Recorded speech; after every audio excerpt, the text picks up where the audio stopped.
Hello and welcome to Unacademy. मैं शुभम सिसोदिया आप सबका बहुत बहुत स्वागत करता हूं। उदयपुर का ये केस पूरे हिंदुस्तान में नहीं, हिंदुस्तान के अलावा इसकी चर्चा पूरी दुनिया में, स्पेशली गल्फ कंट्रीज तक भी इसकी चिंगारी पहुंची थी। भारत को काफ़ी विरोध या फिर दबाव का भी सामना एक बार को करना पड़ा था। आंतरिक व्यवस्थाएं वो भी काफ़ी ज़्यादा डिस्टर्ब हुई थी। मैं बात कर रहा हूं उदयपुर फाइल्स के बारे में, जिसके ऊपर अभी हाल फिलहाल में इसका ट्रेलर रिलीज हुआ है और ये मूवी इसके ऊपर आने वाली है। और इसके ट्रेलर के आते ही 11 तारीख को ये मूवी जो है रिलीज होने वाली, लेकिन मूवी के आने से पहले ही काफ़ी ज़्यादा कंट्रोवर्सीज फिर से शुरुआत हो चुकी हैं और ये पूरा मामला अभी कोर्ट में जा चुका है। पूरा डिटेल से देखेंगे क्या है पूरा मामला, किन बेसिस पर इसको चैलेंज किया गया है। क्या आप दरअसल जो कोर्ट में भी मामला गया है वहां पर इस मूवी के बैन करने की डिमांड करी गई है। अब यहाँ पर जो प्ली में जो सारी डिमांड करी गई है वो डिमांड करी गई है कि साहब ये जो हमारा पूरा का पूरा जो मूवी है इस रिलीज को बैन करके, ये क्योंकि सो दैट इस मूवी के द्वारा जो उल्लंघन किया जा रहा है, आर्टिकल 14, 15, आर्टिकल 21, ऐसे बहुत सारे हवाले दिए गए हैं कानूनी रूप से। लेकिन वहीं दूसरे पक्ष के लोगों का कहना है कि भाई ये तो आर्टिकल 19 यानी कि अभिव्यक्ति की आज़ादी, उसका एक उल्लंघन हो जाएगा अगर इसका बैन करा गया। तो मैं आपको इस पूरे केस को समझाऊंगा, उसके साथ साथ इस मूवी का मामला यानी कि अभी प्रेजेंट में कानून के माध्यम से या फिर हम कहेंगे जो लीगल एंगल्स हैं वो क्या क्या हैं, कोर्ट में किन चीज़ों को चैलेंज करा गया है और हमारे लिए क्या काम की चीज़ें, उन सभी चीज़ों को हम यहाँ पर डिस्कस करने वाले हैं। तो दरअसल इस मूवी का नाम है उदयपुर फाइल्स और इस मूवी में एक्टर आप जानते हैं, इनके द्वारा इसको एक्ट करा गया है। इसका अभी हाल फिलहाल में जो ट्रेलर है वो ट्रेलर यहाँ पर रिलीज हुआ था। अब इसमें मामला क्या है, तो दरअसल भारत की सबसे बड़ी मुस्लिम धार्मिक संस्थाओं में से एक जमीयत उलेमा ए हिंद, इनके द्वारा जो है कोर्ट का रुख करा गया, इस मूवी को बैन करने की मांग करी गई है।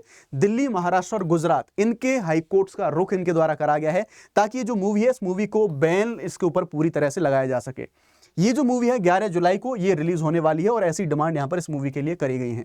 दरअसल उदयपुर फाइल्स या फिर उदयपुर जो पूरा केस था वो केस क्या था, थोड़े से इंसाइट आपको बताना चाहूंगा कि क्यों पूरा का पूरा मामला इतना डेंजर, इतना खतरनाक, बहुत भयावह मामला था। एक डर का माहौल इस मामले ने पूरे ने यहां पर बना दिया था। तो हम देखेंगे ये फिल्म दरअसल उदयपुर में राजस्थान में कन्हैया लाल की हत्या से संबंधित थी। उनके बारे में बात करें तो 2022 में हत्या हुई थी। दरअसल हुआ ये था, नुपुर शर्मा के द्वारा पैगंबर मोहम्मद साहब और उनकी वाइफ, पत्नियां, उनके बारे में एक विवादित टिप्पणी करी गई थी जिसके द्वारा पार्टी के द्वारा उनको पार्टी से निष्कासित कर दिया था।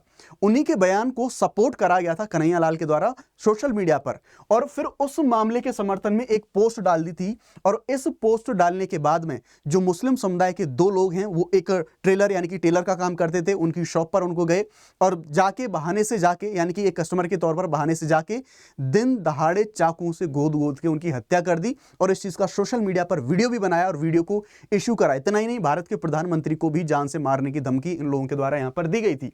तो दरअसल ये प्रवक्ता थी बीजेपी की उस टाइम पर, उन्होंने कुछ आपत्तिजनक टिप्पणियां करी थी जिसकी वजह से उनको निलंबित कर दिया गया था।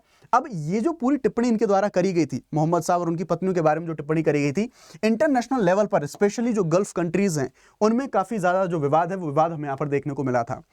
खतरनाक बात यहां पर यह थी, भय का मामला ऐसा बना था कि इन लोगों ने इस पूरे मर्डर का वीडियो बना के सोशल मीडिया पर खुद वायरल करा था, पोस्ट करा था और साथ ही साथ प्रधानमंत्री मोदी जी को भी उन्होंने जान से मारने की धमकी तक इन लोगों के द्वारा दी गई थी। ये आप देख सकते हैं, ये एग्जैक्टली जो वायरल वीडियो था उसका पार्ट है। ये वो ट्रेलर थे कन्हैया लाल और ये जो आरोपी हैं वो आरोपी थे, इस तरह से गए थे और वहां पर जाके उनको जान से इनके द्वारा मार दिया गया था। क्या पूरा मामला हुआ, क्या सारी की सारी कानूनी कार्रवाइयां हुई थी, तो सीधी सी बात है, इसको सामान्य हत्या के तौर पर नहीं बल्कि एक आतंकवादी कृत्य के तौर पर इसको देखा गया था और इसकी पूरी जो जांच है वो एनआईए के द्वारा, उस एनआईए को इसका मामला दिया गया था। कौन कौन से मामले बन रहे थे, आईपीसी 302 यानी कि हत्या का मामला, यूएपीए के एंगल से भी यहां पर जांच करी गई थी और आरोपियों को पाकिस्तान का संगठन था जो दावत इस्लामी, उससे भी संपर्क होने की जो जांच है वो जांच भी यहां पर करी गई थी इनके द्वारा। अब हाल फिलहाल में फिर से ये सारी चीजें चर्चाओं में क्यों आ गई हैं, तो जैसा आप जानते हैं कि ये इसी घटना पर, पूरी इसी घटना पर आधारित ये मूवी है और इस मूवी के अंदर जो नुपुर शर्मा का बयान है वो बयान भी इस मूवी में दिखाया गया है। देवबंद पर आरोप लगाए गए हैं और पैगंबर साहब के विरुद्ध जो आपत्तिजनक दृश्य हैं वो इसमें शामिल है, ऐसा क्लेम करा गया है इस संस्था के द्वारा जो मुस्लिम समुदाय का रिप्रेजेंटेशन करती है, जमीयत उलेमा ए हिंद। इन्होंने कोर्ट में जो प्ली है वो प्ली को यहां पर दायर करा गया है और ऐसे उनके द्वारा कुछ विरोध हैं वो विरोध दर्ज कराए गए हैं। उन्होंने इस मूवी को मुस्लिम विरोधी और नफरत फैलाने वाला बताया है, जबकि एक दूसरा लड़ा है वो ये कह रहा है कि इसमें जो एक्चुअल में जो फैक्ट है, जो घटना हुई थी उस घटना को दर्शाया गया है। साथ ही साथ देवबंद को बदनाम करने, देश की सांप्रदायिक शांति को खतरे में डालने, इसका आरोप इस संस्थान के द्वारा यहां पर लगाया गया है।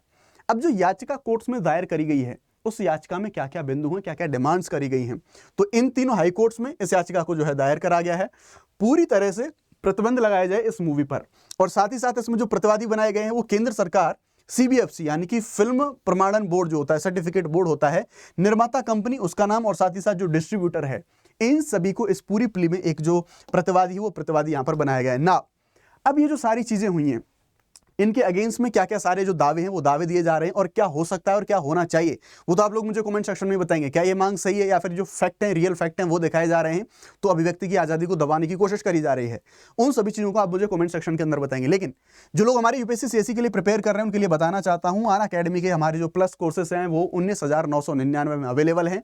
इन पर आप 12 महीने तक का एक्सटेंशन है वो भी आप यहां पर पा सकते हैं। साथ ही साथ आपको जीएस, सेट, टेस्ट सीरीज सारी चीजों की प्रिपरेशन कराई जाएगी। For the maximum discount you have to use Shubh 50 code.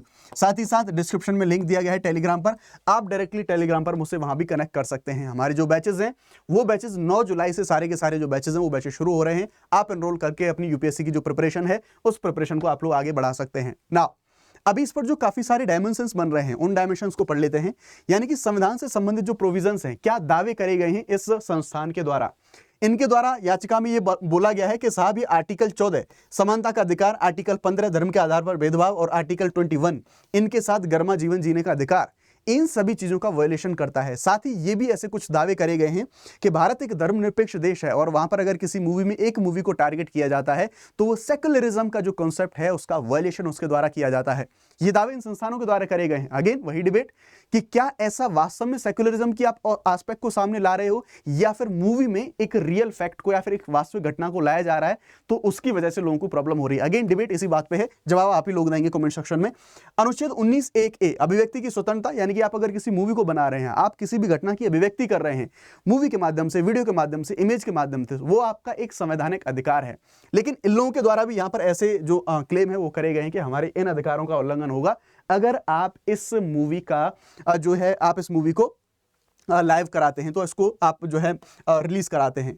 Article 92, ध्यान रखिए एक चीज आप लोग जानते हैं, फंडामेंटल राइट, अगर एक तरफा क्लेम ये हो रहा है कि आर्टिकल 19(1) इसका भी वायलेशन हो रहा है, 1(a) का अगर इसका वायलेशन या फिर इसका अधिकार आप क्लेम कर रहे हैं, तो इसके ऊपर रीजनेबल रिस्ट्रिक्शंस भी लगे हुए हैं। अब कोर्ट का क्या स्टैंड है, कोर्ट के स्टैंड को भी हम जानने की कोशिश करेंगे कि कोर्ट कैसे जांच करता है किसी चीज की, सीमाएं क्या हैं। तो ध्यान रखिएगा, अगर कोई मामला लॉ एंड ऑर्डर यानी कि लोक व्यवस्था का है, नैतिकता का है, विदेशों से संबंधित और सांप्रदायिक शांति, इनसे संबंधित किसी मामले पर इस अधिकार के ऊपर रीजनेबल जो रिस्ट्रिक्शंस हैं वो भी लगाए जा सकते हैं। अब कुछ कानूनी मिसालें देख लेते हैं कि अगर कोर्ट के सामने मामला गया है, हालांकि कोर्ट इस चीज की जांच करेगा, कोर्ट अपना फैसला देगा भी, लेकिन कोर्ट कैसे काम करता है ऐसे मामलों में, आइए उनके बारे में जांचने की कोशिश करते हैं। अदालतें अक्सर सामुदायिक मानक परीक्षण इस कॉन्सेप्ट का सहारा लेती है, इसको लागू करती है, और ये जानती है इस कॉन्सेप्ट में कि क्या कोई सामग्री सामुदायिक या फिर नैतिक सीमाओं को पार कर रही है। ऐसे एग्जाम्पल्स हम देखेंगे और तब जाके ऐसे केसेस को इवेल्युएट किया जाता है। एग्जाम्पल के तौर पर देखें, S Rangarajan versus VP Jagjivan Ram, ये 1989 का जो पूरा का पूरा मामला था। इस केस में सुप्रीम कोर्ट ने यह कहा था कि जब तक कोई सामग्री समाज या सार्वजनिक व्यवस्था के लिए खतरनाक ना हो उसे बैन नहीं किया जा सकता।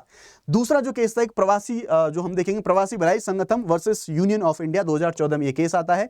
यहां पर कोर्ट ने कहा था हेट स्पीच यदि सीधे हिंसा ना भी फैलाए तो भी उसकी निंदा की जानी चाहिए, यानी कि हेट स्पीच का एक क्लेम यहां पर इस मामले में, इस मूवी के मामले में यहां पर किया जा रहा है।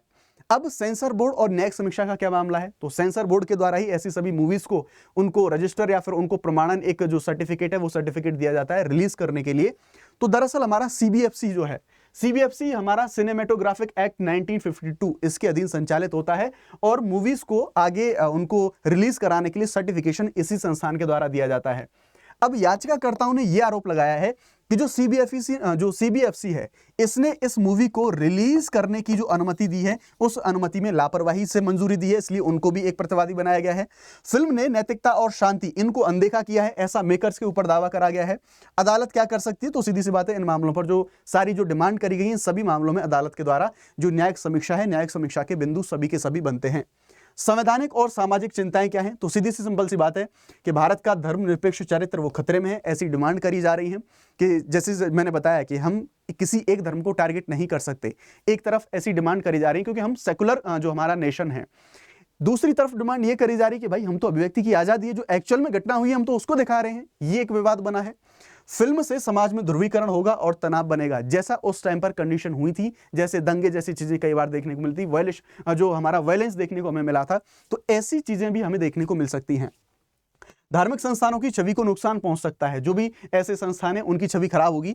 आवश्यक संतुलन की जरूरत है, यानी कि अभिव्यक्ति की आजादी वर्सेस सार्वजनिक शांति, दोनों ही चीजें जरूरी हैं। यानी कि अगर आपको क्लेम करना है आपका जो अभिव्यक्ति की आजादी, वाक और अभिव्यक्ति की स्वतंत्रता, आप मूवी के तौर पर कर रहे हैं, लेकिन ये भी चीज हमें इंश्योर करनी होगी कि सोसाइटी के अंदर शांति व्यवस्था है वो भी कायम रहे।